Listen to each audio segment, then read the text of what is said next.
Byl jsem skutečně líný kamkoliv chodit a shánět po zábavách případnou společnici na cestu životem se mi nechtělo. Usoudil jsem, že když si zadám inzerát do tehdejšího časopisu Mladý svět, mohl bych snad být úspěšný. Inzerát vyšel, ale já na celou záležitost zapomněl. Po 2 týdnech na mne ze schránky vypadla ohromná obálka se 150 odpověďmi. Celé léto jsem je pak třídil a vybíral svoji nastávající. S nastávající manželkou Boženou jsem se sešel poprvé v Praze na hlavním vlakovém nádraží a i hned se mi protáhl všemi galeriemi, aby věděla, co ji čeká. Vydržela a přežila. Pak se mi doma v ateliéru ukázal rozmalovaný obraz, aby pochopila souvislosti. Ona si vše pečlivě prohlédla a pak pravila. To smrdí. Další obrazy jsem jí poté už nikdy neukazoval, protože ani ona nic vidět nechtěla a do ateliéru nechodila a nechodí. To, že jsme nekladli příliš velký tlak jako na to, v jakém časovém horizontu to nakonec vznikne, nebo jsme si nečinili žádný nárok na tu konečnou vizualitu té výstavy, tak to možná vytvořilo to, že jsme se vlastně úplně zase ocitli na tom začátku toho prvního setkání a ta výstava vlastně působí jako, nebo že si zanechala, myslím, tu první euforii. K tomu výběru došlo na základě nějaké dlouhodobé spolupráce, kterou SAM rozvíjí v galerii SAM 83. A zvolili jsme autory, se kterými jsme už dříve předtím spolupracovali. Oslovili jsme je a při tom prvním setkání SAM položila otázku, zda by byli ochotni ve výstavě pracovat s dílem toho druhého. Při tom prvním setkání jsme se všichni jeli podívat do ateliéru Václava Siky, který se vlastně stal pro zbylé oslovené umělce jakousi můzou. Já jsem na druhou stranu zase chtěla, aby ta citlivost těch zbylých autorů, kteří budou nakládat s jeho dílem, byla dostatečná a zároveň, aby pro všechny ta událost byla událostí radostnou. Když jsme byli v jeho ateliéru a já jsem znovu viděl ty barevné objekty geometrické, tak jsem měl v tom jeho ateliéru najednou takový prozření, že ty objekty nejsou pouze o té geometrii, nebo o barvě, nebo o tvaru, ale najednou jsem v nich viděl určitou tělesnost nebo nějaký emocionální obsah, který v nich je. V tom vztahu, v tom, že ty věci jsou najednou kladený vedle sebe, tak já bych chtěl podpořit právě to emocionální a tělesní čtení těch objektů.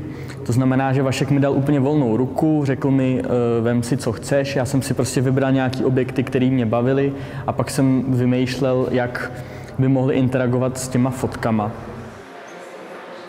Když jsem se dostala do blízkého kontaktu s dílem Václava Siky, tak jsem se rozhodla zaměřit na to, co máme společný. Já jsem sbírala kožené odřezky, které byly vždycky vybírané, aby to byly ty v tělových barvách. Použila jsem je úplně stejným způsobem jako Václav Sika, jako hotové tvary, které jsem obkreslila. Další prací, která se vztahuje k dílu Václava Siky, je výběr z jeho vzpomínek, kdy jsem se zaměřila na komplikace nebo potíže, které vlastně vytyčily prostor pro tu jeho celoživotní práci. A možná, že spíš než potíže jsou to taky nějaké rozhodnutí, ať už jde o volbu partnera nebo volbu zaměstnání. Rozhodl jsem se v portrétech pokračovat. Říkal jsem si, že kroje na Chodsku nenávratně mizí, že těch žen, které kroj ještě denně nosí, je čím dál tím méně. Chtěl jsem tedy namalovat jako první fotku. Přes různé přátele jsem se dostal k paní Marii Masopustové, která souhlasila s tím, že si ji namaluji. Vznikl první obraz.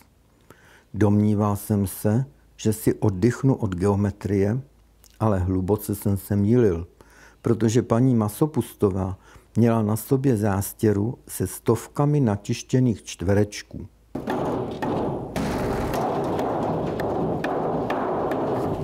Konkrétně tomu Václavovi jsem teda udělal takový téma nějakého jakoby pojízdního ateliéru, který má nějaký svoje taky mouchy. Bude to tam jenom trochu vlastně vyměkčený a ty objekty tam budou přidělaný gumicukama. Myslím, že tam je třeba brát potaz hodně ten fakt toho vlastně přemisťování, toho vlastně nebejt na tom jednom místě. No a teď to má víc odstup konečně.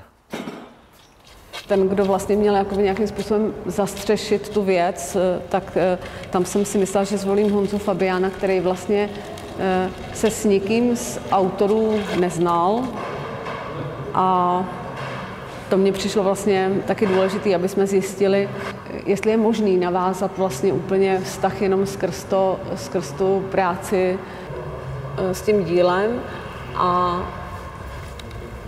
jestli může dojít k nějakému jako jinému způsobu vnímání i jinému způsobu pohybu nebo schopnosti těch autorů vést ten dialog lépe než autorů, kteří se výhradně věnují jenom svojí umělecké práci, nejsou tolik zapojeni v tom uměleckém provozu.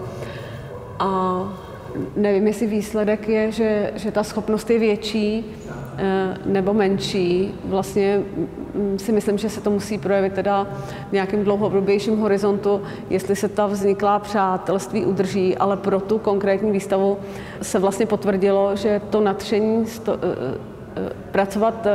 pracovat s dílem Václava Siky bylo veliký, jo, že vlastně vznikaly jakoby vroucí setkání plný nějakých jako naděje plných komunikací, které samozřejmě se v průběhu toho, čím víckrát jsme se setkávali, čím déle času jsme spolu trávili, tím